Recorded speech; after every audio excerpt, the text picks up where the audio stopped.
নমস্কাৰ ছাৰবেদসকল ৰাজ্যিক কৰ্মচাৰীসকলৰ মাৰ্চ মাহৰ দৰমহা সন্দৰ্ভত মুখ্যমন্ত্ৰী ডাঙৰীয়াৰ নিৰ্দেশ হয়।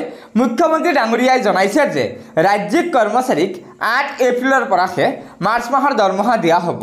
হয় ছাৰবেদসকল, এই পেপাৰখন চাব। এই পেপাৰখনত কৈছে যে অহা ৮ এপ্ৰিলৰ পৰাহে ৰাজ্য চৰকাৰৰ কৰ্মচাৰীসকলে মাৰ্চ মাহৰ বেতন লাভ কৰিব। আজি ৰাজ্যৰ বিত্ত বিভাগে এই সন্দৰ্ভত নিৰ্দেশনা জাৰি কৰিছে। উল্লেখযোগ্য যে নতুন বিত্তীয় বৰ্ষ আৰম্ভ হোৱাৰ বাবে এইবাৰ বেতন দিয়াত কিছু পলম হৈছে। ইফালে চলিত মাহৰ পৰা কৰ্মচাৰীসকলে লাভ কৰিব বৰ্ধিত মৰ্গীয়া বানচ।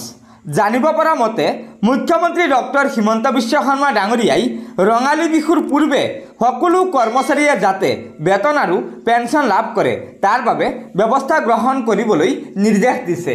গতিকে ছাৰবেদসকল, আপোনালোকে নিশ্চয় জানিব পাৰিলে যে আমাৰ ৰাজ্যৰ মাননীয় মুখ্যমন্ত্ৰী হিমন্ত বিশ্ব শৰ্মা ডাঙৰীয়াই বিত্ত বিভাগক নিৰ্দেশ দিছে যে ৰঙালী বিহুৰ পূৰ্বে ৰাজ্যৰ চৰকাৰী কৰ্মচাৰী আৰু পেঞ্চনাৰসকলক মাৰ্চ মাহৰ দৰমহা আৰু পেঞ্চন আদায় দিবলৈ নিৰ্দেশ দিছে। গতিকে ছাৰবেদসকল, এয়া নিশ্চয় আমাৰ ৰাজ্যৰ চৰকাৰী কৰ্মচাৰী আৰু পেঞ্চনাৰসকলৰ বাবে এটা অত্যন্ত গুৰুত্বপূৰ্ণ খবৰ।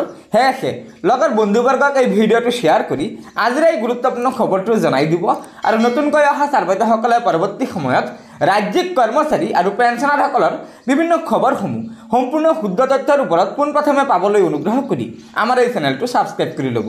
গতিকে আজিৰ ভিডিঅ'টো ইয়াতে সমাপ্ত কৰিলোঁ। ধন্যবাদ। জয় আই অসম।